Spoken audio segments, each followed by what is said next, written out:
Je me rappelle une fois, j'étais en cours d'anglais, c'était l'année dernière, et il y a une fille dans ma classe, tu vois, avec qui on rigole un petit peu de temps en temps.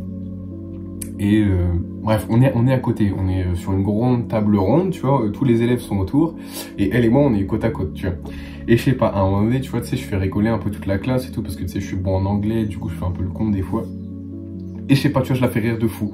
Et à un moment donné, tu vois, elle pose sa tête sur mon épaule, tu vois, genre comme ça, tu vois, elle fait ah, tu vois, et puis elle me touche un peu comme ça, tu vois.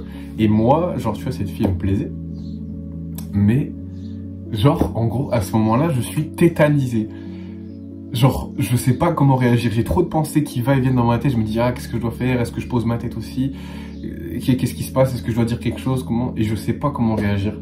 Alors qu'en vrai, quand quelqu'un est attiré vers toi, et surtout les filles, tu vois, c'est un truc normal, donc, en vrai, avec du recul, j'aurais pu aussi poser ma tête et rigoler, tu vois, dire un autre truc et tout. Mais, j'ai pas su le faire sur le moment, tu vois, parce que j'avais trop de pensées parasites, et ça a souvent été un problème pour moi, et là, dans ce cas-là, ça a gâché un peu le moment. Parce que du coup après je me suis juste tu, j'ai rien dit en fait, je suis resté comme ça. Du coup c'est dommage, tu vois. Ça aurait pu mener à quelque chose de bien, et en fait c'est juste que je savais pas comment gérer ces situations-là parce que j'avais trop de pensées parasites, j'étais pas du tout dans le moment présent et je me posais beaucoup trop de questions. Le problème, c'est que du coup, j'étais pas du tout dans le moment présent, que je me posais trop de questions, que j'avais trop de questions parasites, trop de pensées parasites dans ma tête et que j'arrivais même plus à être moi-même dans cette situation-là juste parce qu'il y a eu du contact physique. Et aujourd'hui, on va parler de méditation. Et alors, pourquoi il y a un lien avec ça en fait? Parce que si tu veux, la méditation, c'est un travail que tu fais pour rester dans le moment présent, pour enlever toutes les pensées parasites et pouvoir être vraiment toi-même, pouvoir être spontané avec les gens. Et dans cette situation, ça aurait été la solution parfaite. Alors j'ai pas commencé la méditation spécialement à cause de cette chose-là, parce que j'avais déjà commencé un petit peu avant, mais c'était une période où j'avais arrêté, donc les progrès ils étaient plus vraiment là. Mais j'ai commencé la méditation, c'était il y a à peu près 2 ans, et je savais que avoir moins de pensées parasites, être dans le moment présent, surtout avec les filles du coup pour cette époque-là, c'était pour moi quelque chose d'essentiel. Il fallait absolument que j'arrive à ça, et j'avais vu que la méditation c'était un bon travail à faire justement pour ça, en plus de prendre l'habitude d'aller parler à des filles, etc., de se mettre dans des situations sociales qui sont parfois dérangeantes pour être un petit peu immunisé à la friction sociale, tu vois, des fois, et qui faisait que je me sentais pas à l'aise à certains moments. Donc c'est initialement pour ça que j'ai commencé, j'allais dire la musculation, mais non, la méditation.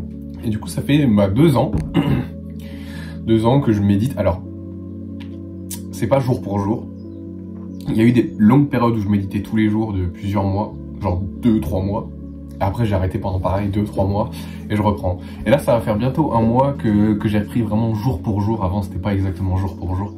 C'était une fois tous les 2 jours, puis un jour, je faisais 3 jours d'affilée, et puis j'ai arrêté 3 jours d'affilée. Donc, au niveau de la consistance, ça a pas toujours été ça.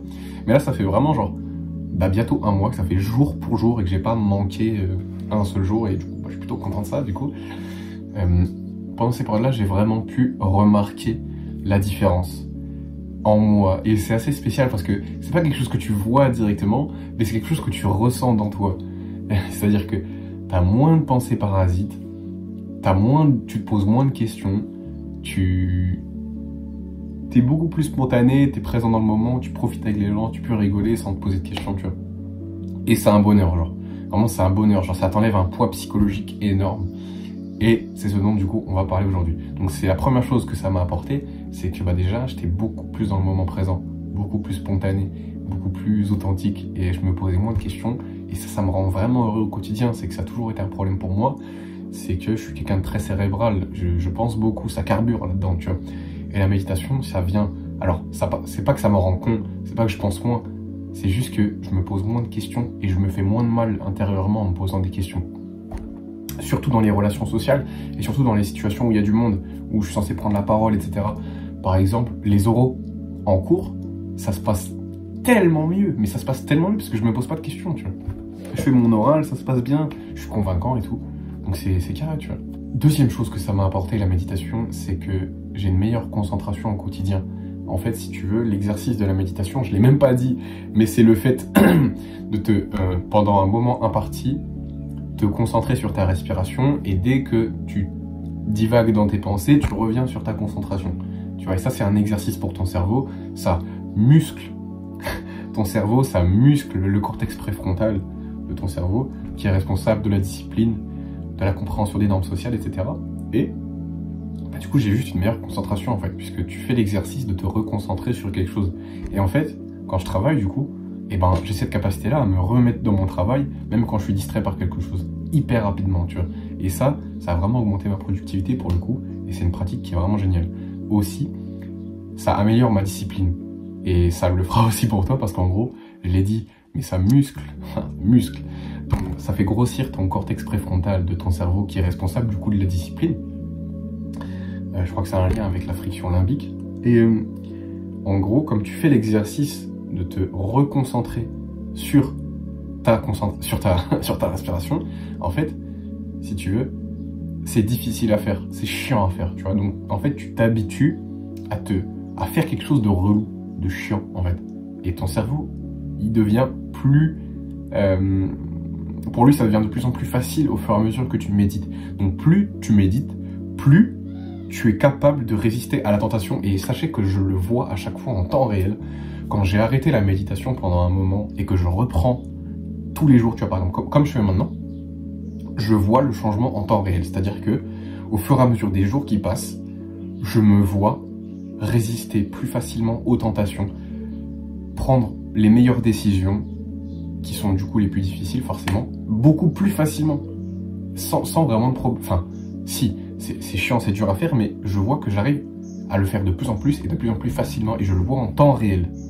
Tu sais, genre cette friction du moment où, par exemple, genre tu vois, mettons, t'as un pot de Nutella en face de toi, t'as même la cuillère dedans carrément, et toi tu dois résister à ne pas prendre une cuillère de pot de Nutella, du pot de Nutella. Je sais que c'est pas le cas de tout le monde, c'est pas arrivé à tout le monde, mais moi c'est mon cas, tu vois. Et genre, je vois le pot de Nutella, je me dis non, je vais pas le faire, tu vois. Je vais pas le faire. Et je le fais pas. Alors que avant, si j'avais pas médité, tu vois, j'aurais mangé cette putain de cuillère de Nutella, j'en aurais peut-être mangé 3, 4, 5, tu vois. Donc, c'est vraiment un cheat code pour la discipline. Mais aussi, ce que ça apporte au quotidien, c'est moins de stress. C'est la 4e chose, moins de stress. En gros, comme tu fais des exercices de respiration, alors t'es pas obligé de faire des exercices de respiration, tu peux juste te concentrer sur ta respiration. Et moi, ce que je fais, c'est que souvent, en même temps, je fais des exercices de respiration. C'est-à-dire que je prends des grandes inspirations, je retiens beaucoup ma respiration, j'expire de manière puissante, tu vois. Je fais vraiment des exercices de respiration pour le coup. Et ça déstresse. Ça déstresse de ouf. Je sais que c'est le docteur Huberman qui en parle dans son podcast, mais tu sais, quand tu prends une grande inspiration comme ça, genre, et qu'après tu réinspires, tu vois, vraiment tu le fais avec force, ça déstresse. Tu vois, là, frère, je me sens bien, tu vois, je me sens mieux après ça. C'est une dinguerie. Mec, c'est tellement efficace, gros. Frère, pourquoi on fait pas ça plus souvent?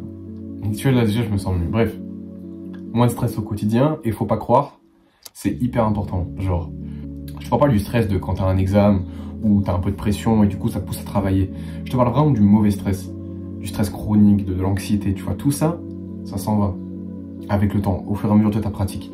Donc, pour moi, t'as toutes les bonnes raisons qui font que tu devrais méditer. Alors la méditation aussi, ça aide à la récupération musculaire, à la réparation des, des blessures comme les tendinites par exemple. Et je pense que tu peux trouver dans n'importe quel domaine de la vie un bénéfice de la méditation.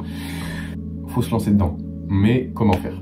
Déjà pour méditer, alors tu vas pas pouvoir méditer pendant 30 minutes dès le début. C'est une pratique qui est chiante au départ. Donc faut commencer avec des chronomètres très très courts, tu vois. Tu peux commencer avec un chronomètre de 1 minute, c'est très bien 1 minute. 1 minute de méditation tous les jours, déjà ça sera mieux que rien du tout. Donc tu commences, tu peux mettre ton chronomètre, soit tu peux utiliser l'application que j'utilise qui s'appelle Medito, c'est de l'anglais par contre, donc ça sera peut-être pas pour tout le monde, mais après c'est très facile de naviguer dedans. Ça te propose des sessions de méditation, ça va de 3 minutes jusqu'à 20 ou 30 minutes je crois, donc c'est super. Moi je fais des sessions de 10 minutes tous les jours, il y a des moments où j'en faisais plus, mais aujourd'hui tu vois, j'ai vraiment envie d'être consistant et de pas arrêter du jour au lendemain, donc je me contente de 10 minutes pour l'instant, ça sera amené à augmenter et c'est ce que je te conseille de faire, tu vois. Donc tu utilises ton minuteur ou l'application, mais commence petit, commence par 1 minute mec. Tu commences par 1 minute, tu fais ça tous les jours, tu te donnes 1 heure pour le faire, tu te dis tous les jours, à telle heure, je médite 1 minute. Moi, ce que je fais, c'est le matin. Alors, ça dépend, ça sera rarement la même heure. Mais souvent, je le fais soit avant ce que je suis en train de faire là, du coup, enregistrer les vidéos, soit je le fais juste après. Ça dépend de comment je le sens le matin, mais c'est toujours le matin. C'est dans la première partie de la journée et c'est super important de le faire à ce moment-là. Parce que, en fait, le truc, c'est que si je le fais après dans la journée, je vais avoir tendance à repousser la méditation et carrément ne pas la faire du tout. Je me connais, tu vois, donc je le fais le plus possible dans la journée. Aussi, tu vois, la méditation, c'est le fait de, enfin je l'ai déjà dit, c'est de se concentrer sur sa respiration. Et quand tu divagues dans tes pensées, tu reviens sur ta respiration. Mais si tu ne sais pas te concentrer sur ta respiration au début, c'est normal, frérot. Déjà, et c'est la base de l'exercice. Si tu fais de la méditation et que tu sais d'un coup juste te concentrer sur ta respiration tout au long de la session va servir à rien en soi. Enfin, elle servira pas à rien, mais c'est pas ça l'exercice, tu vois. Et je te dis pas de te déconcentrer de ta respiration, de le faire volontairement. En fait, tu vas divaguer dans tes pensées naturellement. Et toi, ton job, c'est de revenir sur ta méditation. Et ça, c'est ça l'exercice, c'est de revenir sur ta respiration. C'est ça l'exercice. Tu vois, donc c'est normal si tu n'arrives pas à te concentrer sur ta respiration au début. C'est même une bonne chose. Ça te fait travailler. C'est super, tu vois. Aussi, si je peux te dire un petit dernier conseil, c'est n'attends pas trop de résultats au début. Tout ce que je t'ai dit, c'est hyper attrayant. Tous les résultats, tu vois, donc la discipline, la concentration, moins de stress, être plus dans le présent moment, moins de pensées parasites, se poser moins de questions, c'est génial au quotidien. Mais ça va être des bénéfices que tu vas pouvoir avoir sur le long terme. Tu vas pouvoir constater des résultats dès les premiers jours, dès les premières semaines, mais le gros du bénéfice, c'est après plusieurs mois. Et je te le dis parce que j'ai médité pendant des périodes, pendant plusieurs mois, et vraiment, mais genre à la fin de ces périodes-là, mec, tu es en paix, littéralement. Et après, tu vois, quand t'arrêtes, au bout d'un moment, tu te rends compte que tu commences à avoir de nouveau des pensées parasites et tout.